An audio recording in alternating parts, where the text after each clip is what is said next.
So, welcome to my talk, Generational Commerce. Pinnacle of Clienteling, or an ode to Costco. That wasn't in the program. Welcome to Meet Magento, New York. Here we are yet again, off in this corner of the world. I'm really excited to be here. I've been coming since the beginning, and it's always great to get reunited with everyone and be a part of this community. So you're probably wondering what this talk is all about. It wasn't very detailed in my description. And just buckle in, because there's supposed to be a break after this, which means I get to go long. And I'm also pretty jet lagged, and so maybe I'll get a little emotional. We'll see. So we'll see if I can get this to move this slide. There we go. So if you don't know me, I'm Brian Lange. I'm the director of business development at Something Digital. I founded the Magento meetup in the Pacific Northwest, and I also co-founded and co-host Future Commerce. Today, what I want you to walk away with is that you need to interrupt your optimized commerce experiences to build real relationships with your customers. And a lot of you might say, yeah, I agree with you that this is something that I do need to do, but I'm gonna convince you you're not doing it enough. You're not doing it well enough yet. You're not even coming close to doing it well enough yet. And I'm primarily targeting this talk at merchants, but there's a lot of lessons to be learned here. If you're a technology partner, you're an agency partner, I'm gonna talk to you as well a little bit. There's a lot to apply. Go. All right. So what happens when you don't have a real relationship with your customers? Let's start there. There could be some big problems. So I want to show you a few examples of what might happen. If I can get slides to go. I think this clicker's running out of power. Okay, so Comcast, the curious case of A-hole Brown. This is what can happen when you don't actually care about your customers. You might have a culture on your customer success team where you make jokes about them, or you find it to be a little bit frustrating, and you end up going over the line. And this is an actual statement that ended up on someone's doorstep, and their wife opened it up. This had massive social reach, as you can imagine, and really damaged Comcast's reputation. Unfortunately, Comcast has had more than one of these. And you've probably seen the lawsuits that have resulted from a lot of really bad experiences. Another example of this is Waffle House. This guy walked into a Waffle House and there was no one around, and he was like, what's going on? And so he started getting concerned, so he kind of like looked around in the back, and the only employee on staff was actually sleeping. And so he went back and made his own food. This actually could play in pretty well to Waffle House's brand, but normally this is not a good idea. And again, social impact was far-reaching. I think that's what I want you to see here. There's far-reaching impact for these types of experiences. The next one I want to talk about is United Breaks Guitars. And this is actually a video. It's a song. I'm hoping it can play. I don't know if it can or not. But this musician was actually getting onto United plane and saw United like throwing his guitar out on the tarmac. And so he wrote a song about that. He went and actually talked to 3 different customer representatives, and they were all indifferent to him and totally dismissed the fact that it happened, and his guitar was completely broken. This video got 20 million views on YouTube. This was back in 1999, but United did not learn their lesson. And as you've all seen in the news, United actually beats up their customers and pulls them off their planes and does not treat them like you would treat friends. And so, I'll see if I can get this to go. This resulted in a massive social problem for them, a huge impact. It didn't just affect the customer who got beat up. This didn't just affect this musician. This affected way more people than just that single experience. And in fact, within 4 days of this whole beating up your customer incident, United lost 4% of their net value, which was $1 billion. These types of things can have a huge impact on your business. Go slides. Now, I'm just gonna give this talk. So these are really extreme examples, but you're actually, you also have a problem. Because you can also have viral detractors in your business, and actually, according to a study from Gladly, 69% of customers find that brands treat them like a ticket, and they hate it. And not only that, but 63% of customers are going to leave your brand for another brand, another commerce experience, if they feel like they have better customer service than you do. And not only that, but right now, customer service engagement is increasing at a rapid rate. So Gen Z and millennials are 2.5 times more likely than boomers to reach out over 10 times in the next year, over the course of a year to you. So what you're seeing is customers feel like you're indifferent to them. They're going to make a switch if they feel like you're indifferent about them, and they're engaging with your brand on a higher basis. And their expectations are not being met. 84% of customers expect that you as a company can see your entire history of interaction with them, but only 24% have experienced it. And that's one example of their expectations not being met. But this is happening across the board. That way? Okay. Nope. Oh, hey, there's those stats I was talking about.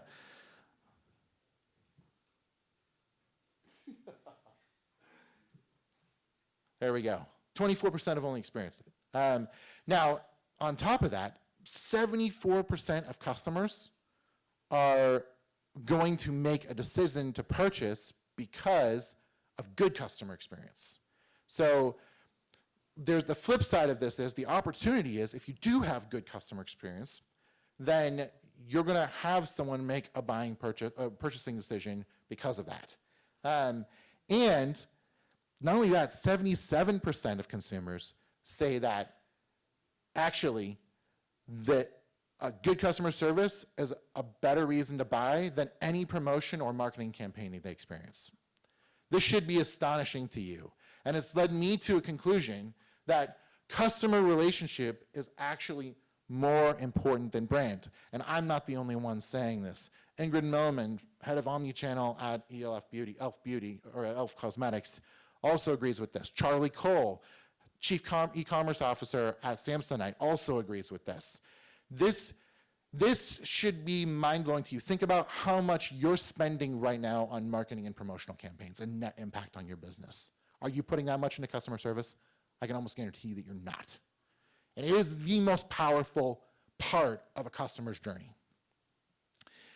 So I have some interesting observations about this. I think we've gotten so good at increasing conversion rate and building frictionless experiences and optimizing and moving a button and changing a color and making these changes and building these perfectly seamless e-commerce experiences that we've forgotten that actually getting to know someone takes time and friction and it requires actual interaction with them. So here's my wild idea, and one of many. What if you created friction in your path to conversion in order to build a relationship along the way? And let me show you a good example of this. There's a company called CareOf, and on their home screen, their main hero banner is 100% focused on taking a quiz. Not some promotion that they're doing, not their brand story, not some cool photograph, although there is a cool photograph, but getting you to talk to them about you. That's not a conversion, that's conversion blocking. And this is an extensive quiz. This takes 10 minutes to get through and ask you some personal questions. But they start with the customer relationship first. See if we can get to some of my more wild ideas.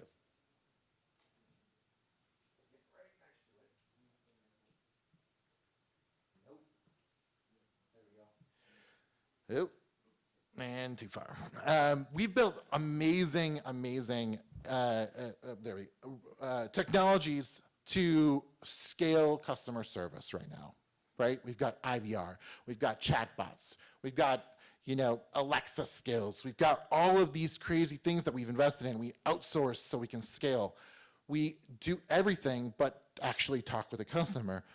But what if you actually prioritize relationships with your customers over scalability? What if relationships superseded scalability? Let me tell you what I'm getting at here.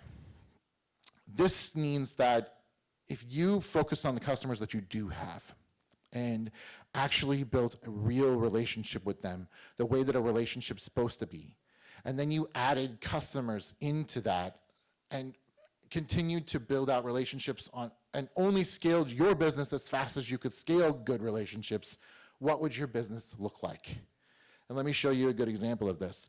There's a company that I actually really despised about 5 years ago, T-Mobile, because they did exactly what I'm talking about. They blasted their brand out there with promotions and marketing and all kinds of offers and whatever. And I signed up, and it was terrible. The customer service was awful. But recently, they reintroduced their customer care, and I switched back to T-Mobile. And let me tell you, I recently had an issue that I want to talk to them about, and I got on the phone with them and their new team, and the person that I talked to was extremely relatable and let me know that I had a dedicated team that was going to be working with me. And this process took a few weeks. I ended up talking to the same person 3 times in a row. They remembered who I was, or at least it felt like they did. And when I did end up talking to someone that wasn't the person that I'd been talking to in the past, they knew all of my history and had a full understanding of where I was at. This is a mind-blowing experience. Does anyone in this room remember the last time when they called into a customer service line and they got the same person 3 times in a row? No, not at all. I'm a fan now. I'm a loyal customer. This is me talking to you about the fact that I actually was cared about. This is a relationship. And this relationship, when you have a relationship with somebody and you send them a text message and then you send them an email and then you send them another text message, do you expect that they are going to know about the email when you send them another text message? Absolutely. It's the same narrative. It's a relationship. It's not some set of disparate people or conversations. It's you and that person.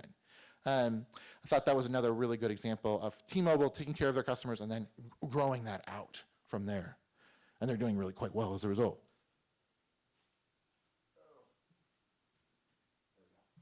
So we've also poured billions of dollars into logistical constructs for shopping, like websites and categorizations and men and women and the bread aisle and the canned soup aisle and the way the flow that things work and putting the milk in the back so that everyone has to walk through everything to get to the milk. But what if we actually focused on building up people and community before building up the tools to make purchasing decisions? And let me show you a good example of this. This is getting back to, I know there's a lot of agencies in this room, and I'm hoping that you're going to take this back and talk to your customers about it as well. But there's a company called Gravity Payments, and they're in Seattle. They're Seattle. I'm a Seattleite, big fan of Seattle.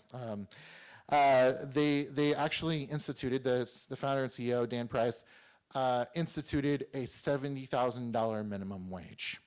And you know what the company's done since then? They have 4x their business and been profitable throughout the process. Not that it wasn't without its bumps. Whenever you do something dramatic like this, it has bumps. But the net effect was growth. The net effect, and the reason he did this is because when he started talking to his employees, he realized how could they ever be a promoter of his company, of the company that they worked at, if they felt like they weren't being taken care of by it. And with rising housing costs in Seattle, this was essential for success. And it also attracted a whole set of people that want to treat people properly. So he won a lot of business from other people who are in the business of living life together and doing what's right. So investing in your employees also has a huge effect.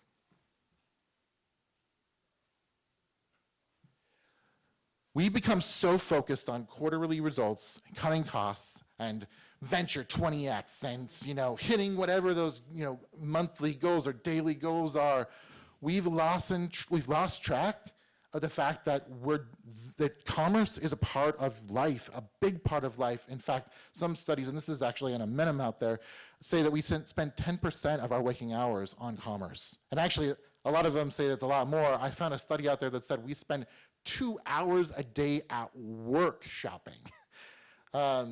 This is a big part of our lives. So what if commerce was about more than profiting, cutting costs, and getting down to the absolute razor thin margins, to the bare metal, the bottom rung, but it was actually about bringing people together. Commerce has actually always been about bringing people together, people from across the world, and people exchanging money and having relationships. And if you don't do a good job with those relationships, you're not going to have repeat business. It's still true today. We just don't see it because we're disconnected from it.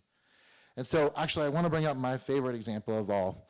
And I actually wrote some of this out so I don't choke up as I read it. This is me and my dad. And when I wrote this, it was actually just a couple days after the second anniversary of my dad's passing. And so I'm just going to reflect on my dad for just a moment and just kind of talk a little bit about this. And you'll hear the story. My dad, as you can see, we're at a meal here drinking wine. And his passion was to cook and drink good wine, enjoy the meal that he made with his family and friends. And, we roll up to, after we left the house, we come home and roll up to like his kitchen counter on the bar stools, and he would push food on us, and we would cook and learn. And as a result, he loved to grocery shop because he loved to pick out his ingredients. And so he would go to the store and he'd go to the produce counter, he'd find the meat, and he'd build his meal, and it'd be about art and finding good ingredients. And at the end, he would go to the wine aisle and wine section, and spent a lot of time finding the perfect wine to go with this beautiful meal that he created. And he spent a lot of time there. He was into value wines as an industry term, and he loved talking about the terroir and the different vintages, and there was always something new to talk about and new wines coming in. And that was his favorite part of the trip, and he talked a lot with the people that he came in contact with. So we were at Kroger and Safeway, and most of all, Costco when I was growing up. And I spent a lot of time in Costco. And as you can probably tell, my dad was a bit of a talker, and so you might know where I get it from now. So part of the experience, of shopping was those conversations, and particularly the wine stewards. He would go to Costco sometimes. He got to the point where he would go to Costco just to go talk to those guys about the wines that were coming in. And so he would stop at Costco way more than was often necessary, and go in and get tips. And in fact, the wine stewards at Costco got to the point where they started texting with him, and the relationship developed outside of Costco, and it blossomed into actually a 15 to 20 year friendship, all centered around wine buying. And they made more time for him than they probably should have, just like you're doing for me right now. And they would never blow him off or cut things off. And I have no idea if Costco encouraged this kind of interaction, but these guys took the initiative and made it happen. They prized relationship first, which gave them the context to provide him with good recommendations about wine, and they knew him really, really well. And when my dad passed 2 years ago, they came to his funeral and they mourned him. They were his real friends. This is real community. I can tell you right now, your reps and your employees and you are not doing this with your customers. You don't have this kind of relationship. And you know what the best part about this is? Now, I love Costco. And I have a podcast that gets 20,000 listeners a month. And I'm talking about Costco all the time in one of the most positive lights. And I feel so good about it, because they took care of my dad and they loved him. And that's something that's powerful, like more powerful than anything else that you can do in your business. The whole point of this and the systems and everything that you're building is about that relationship. And if you don't get that right, you are not going to have a sustainable business. I don't care what kind of conversion rate optimization you've put in place. I don't care about what kind of impulse buys you've put in your aisles. That's not how you build a business. People build businesses, and relationships with those people build businesses. And that's got to start there. And I'm not saying that stuff is bad. It is good. But if you don't start here, you're not going to have a business in the long term. And so now, this is what I call a generational commerce. I'm bringing my kids to Costco, and they actually like Costco too. And this is an ongoing thing. I'm a viral promoter for generations, and I expect my kids will be too. So how do you achieve this? Give your team space to get to know their customers and fall in love with their customers. If they don't have that space, there's no way they're going to get to know them. Second of all, give your team data to help them, not to program them. This is super, super important. People don't want to feel like a ticket. And the last thing you want to do is put a script in front of people that makes your customers feel like a ticket. So I've got a few recommendations and then we'll wrap. And so invest in your people so they can invest in your customers. Number one, get their feedback on the things that you're doing to address your customers. Go talk to those people that you know on your team that you trust and know are already taking initiative on this level, and find out what they think about any initiatives that you have coming up. The second thing is empower them. Give them the freedom and the decision-making ability to actually do things that benefit their customers. Like, for instance, this is a small example, but Half Price Books gives their employees the ability to set up merchandising displays and the freedom to make the choices to do that. And those front-end retail employees are able to think about what their customers might like and then merchandise to them. And that comes from getting to know them. And I think that that's just a small example of this, but find places where you can empower them to do this. The next thing is compensation and training and growth. And this is really, really important, getting back to Dan Price and Gravity Payments. You need to make sure you pay people such that they don't hate their job. Like you want to provide them with enough value such that you understand how what you're paying affects their lives. And if you don't know that, then you've not done your job. And that's going to filter down to your customers. Because if your employees that are representing your brand to your customers don't feel like they can get excited about your company, then there's no way they're ever going to get your customers excited about your company. And then finally, hire good people who want to partner with you in this process and build a customer community. And this is really, really important. If you don't hire the right people, you're never going to be able to do this, which gets back a little bit to wages. If you're not seeing the right kind of people come in, and you find that you're not able to hire anyone that you feel like you're going to be able to partner with this on, start to offer more money until you get people that do.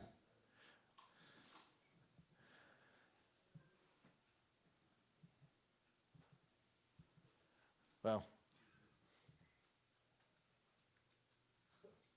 Okay, recommendation number 2, invest in systems that allow for deeper connection. There's a lot of investment that you can put into a lot of different types of systems.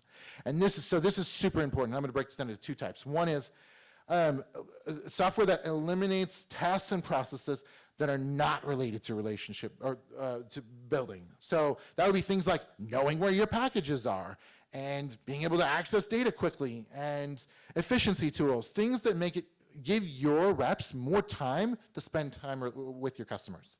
The second type is the type of solutions that improve communication. So 2 types, there's 2 that I can think of off the top of my head, but I know there are more.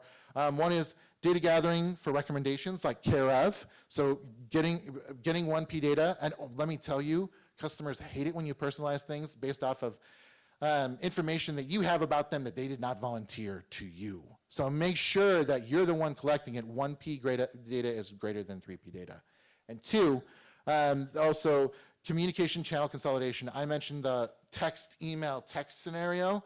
You're going to want to know all of those things. Invest in software that allows you to have a consistent conversation across all channels, whether it be in-store, online, email, text, chat, whatever it is, Alexa. Last one.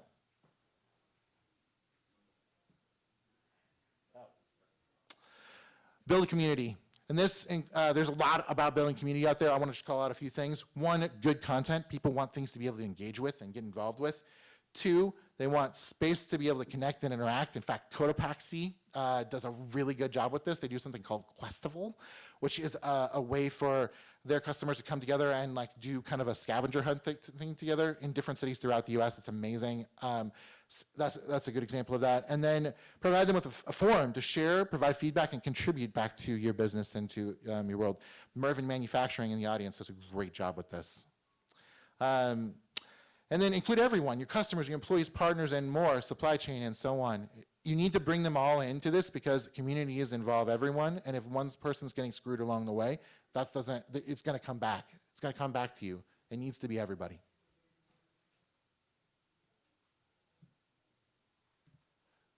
Does this remind you of something? It reminds me of the Magento community.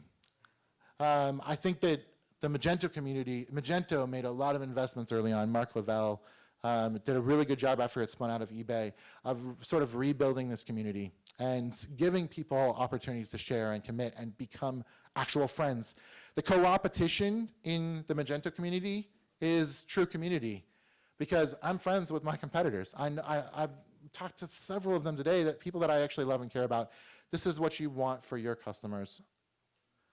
So walkaway concept, just one more time. Make sure you're building commerce experiences to win customer relationships and build community, not just make a sale, because you'll fail if you don't. Thank you very much.